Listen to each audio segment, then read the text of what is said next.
பெரிய ஆள் என்ற மாயை. பிரவீன் தன் அகந்தையால் உந்தப்பட்டு கதையை தொடங்குகிறான். அவனது புகழ் உள்ளிற்றது, அதனால் அவனால் முடியும் என்பதற்காகவே பிரேஷிகாவை ஏமாற்றுகிறான். அவனது பயணம் ஒரு சிதைவு பயணமாகும். அவன் தன் காதலியை இழக்கிறான், தன் கண்ணியத்தை சோனலின் வலையால் இழக்கிறான், இறுதியில் தன் தாயின் உடல்நலத்தையும் இழக்கிறான். நிஜ வாழ்க்கையின் விளைவுகளுக்கு முன்னால் தன் புகழ் ஒன்றுமில்லை என்பதை இது அவனை உணர வைக்கிறது. 2. நிபந்தனைக்குட்பட்ட மற்றும் நிபந்தனையற்ற காதல். கனகாவின் நிபந்தனைக்கும் சரோஜாவின் பக்திக்கும் இடையிலான முரண்பாட்டையே உச்சக்கட்டம் மையமாக கொண்டுள்ளது. கனகாவின் காதல் அது செயல்திறனுக்கான ஒரு பரிசு. அவளை நிராகரிப்பதன் மூலம் ஒரு பரிவர்த்தனையை மதிப்பெண்கள் பெறுவதை அடிப்படையாக கொண்ட உறவு என்பது அழுத்தத்தின் மற்றொரு வடிவம் என்பதை பிரவீன் உணர்கிறான். பெற்றோரின் அன்பு பிரவீனின் தொடர்ச்சியான அவமரியாதை இருந்தபோதிலும் அவனது பெற்றோர் அவனுக்காக துன்பப்படுகிறார்கள். உன்னிகிருஷ்ணனும் தன் இளமை காலத்தில் இதே போன்ற ஒரு துரோகத்தை அனுபவித்திருக்கிறார் என்ற உணர்வு கதையின் முடிவுக்கு தலைமுறை நல்லிணக்கத்தை அளிக்கும் ஒரு பரிமாணத்தை சேர்க்கிறது. 3. திருப்புமுனை மாரடைப்பு. கனகாவின் நிபந்தனைக்குட்பட்ட ஏற்பை விட பிரவீன் தனது சுயமரியாதையையும் பெற்றோர்களையும் தேர்ந்தெடுப்பது மிகவும் முதிர்ச்சியான மற்றும் நெஞ்சை உருக்கும் ஒரு முடிவாகும். முடிவு குறித்த ஒரு குறிப்பு. பிரவீன் பருவ வயது மற்றும் பெற்றோரின் எதிர்பார்ப்புகள் தொடர்பான விஷயங்களை கையாளும் ஒரு மெட்ரிகுலேஷன் பள்ளியில் படிக்கும் 15 வயது சிறுவன். அவன் ஒரு பேக்கரி உரிமையாளரான தன் தந்தை உன்னிகிருஷ்ணன் மற்றும் தாய் சரோஜாவுடன் வசிக்கிறான். சரோஜா பிரவீனை மிகவும் நேசிக்கிறாள், மேலும் அவன் மீது பல எதிர்பார்ப்புகளை கொண்டிருக்கிறாள். பிரவீன் ஒரு கவலையற்ற 15 இளைஞன். அவன் தொடர்ந்து தன் பெற்றோரை அவமதிக்கிறான், மேலும் தன் பள்ளி முழுவதும் ஒரு பெரிய ஆள் போல நடந்து கொள்கிறான். தன் வகுப்பில் உள்ள அனைவருக்கும் நன்கு தெரிந்தவனாகவும் தன் நண்பர்கள் குழுவில் பிரபலமானவனாகவும் இருக்கிறான். பிரவீனுக்கு பிரேஷிகா மீது காதல் இருக்கிறது. பிரேஷிகாவும் அவனை திரும்ப விரும்பினாலும் ஆரம்பத்தில் அவனுடன் தொடர்பை நிறுத்துமாறு கேட்கிறாள். பிரவீன் தன் எதிரிகளுடனான ஒரு வேடிக்கையான சந்திப்பின் மூலம் இதை கண்டறிகிறான். அவர்கள் இருவரும் ஒருவருக்கொருவர் தங்கள் காதலை தெரிவித்து ஒரு உறவில் நுழைகிறார்கள். இது மற்றவர்களுக்கு, குறிப்பாக அவர்களை பிரிக்க விரும்பும் அனுக்கிரகா மற்றும் சாய் நாவ்யா என்ற 2 பெண்களுக்கு பொறாமையை ஏற்படுத்துகிறது. பிரேஷிகா ஒரு வாரம் வெளியூர் செல்வதாக தெரிவித்த பிறகு பிரவீன் அவளது இல்லாத நேரத்தை பயன்படுத்திக் கொண்டு சோனலுக்கு குறுஞ்செய்தி அனுப்பி அவளை சந்தித்த பிறகு அவளுக்கு துரோகம் செய்ய முடிவு செய்கிறான். இருவரும் காதல் தருணங்களில் ஈடுபடுகிறார்கள். ஆண்டு விழா நடன நிகழ்ச்சி நடக்கும்போது பிரேஷிகா பிரவீனுக்கு இன்ப அதிர்ச்சி கொடுக்கிறாள். ஆனால் அவளுக்கு முன்னால் சோனலும் பிரவீனும் செய்யும் காதல் கலந்த கேலி பேச்சுகளால் அவள் தனித்து விடப்பட்டதாக உணர்கிறாள்.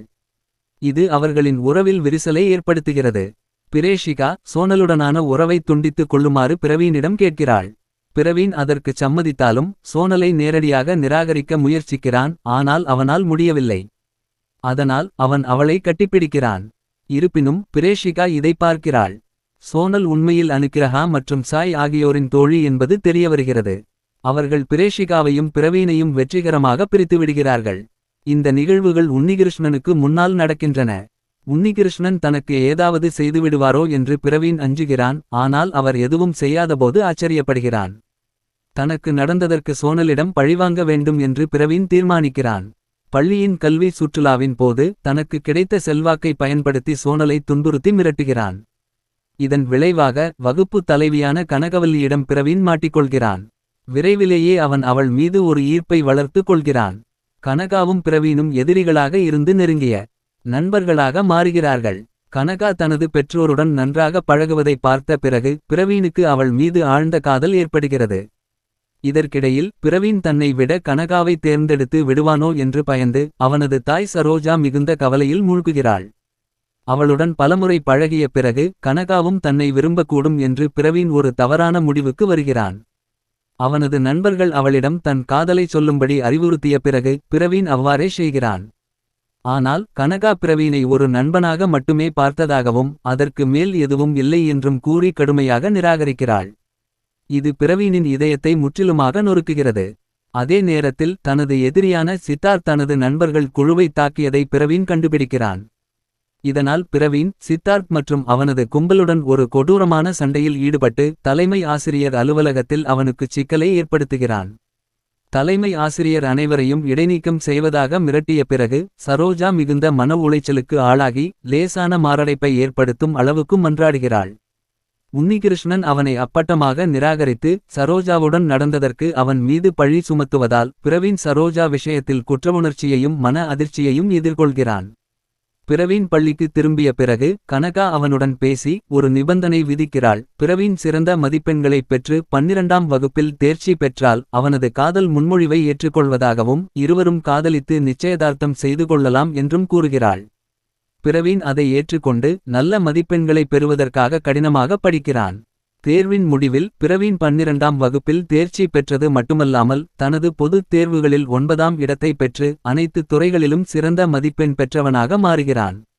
பிரவீன் கனகாவை சந்திக்கிறான். ஆனால் எதிர்பார்ப்புகள் நிறைந்த ஒரு காதலை தான் விரும்பவில்லை என்றும் ஒருவேளை பிரவீன் தேர்வில் தோல்வியடைந்திருந்தால் கனகாவும் தன்னை நிராகரித்திருப்பாள் என்றும் கூறி அவளை நிராகரிக்கிறான். தன் தாயைப் பற்றி தன் தந்தை ஆவேசமாக பேசுவதைக் கேட்ட பிறகு உன்னிகிருஷ்ணனுக்கும் சரோஜாவுக்கும் ஒருவருக்கொருவர் மீதும் பிரவீன் மீதும் இருக்கும் அன்புதான் அன்பின் தூய்மையான வடிவம் என்பதை பிரவீன் புரிந்துகொள்கிறான். பிரேஷிகா, சோனல் மற்றும் அவளுடைய தோழிகள் உட்பட தான் செய்த தவறுக்காக அனைவரையும் பிரவீன் சமாதானப்படுத்துகிறான். மேலும் இப்படம் பெற்றோருக்காக அர்ப்பணிக்கப்பட்டது என்ற செய்தியுடன் முடிவடைகிறது. அந்த நிகழ்வின்போது சோனலும் அவளுடைய தோழிகளும் பிரவீனுக்கும் பிரேஷிகாவுக்கும் என்ன செய்தார்களோ அதே விளைவை உன்னிகிருஷ்ணனும் ஏற்படுத்தினார் என்று உன்னிகிருஷ்ணன் வெளிப்படுத்துகிறார்.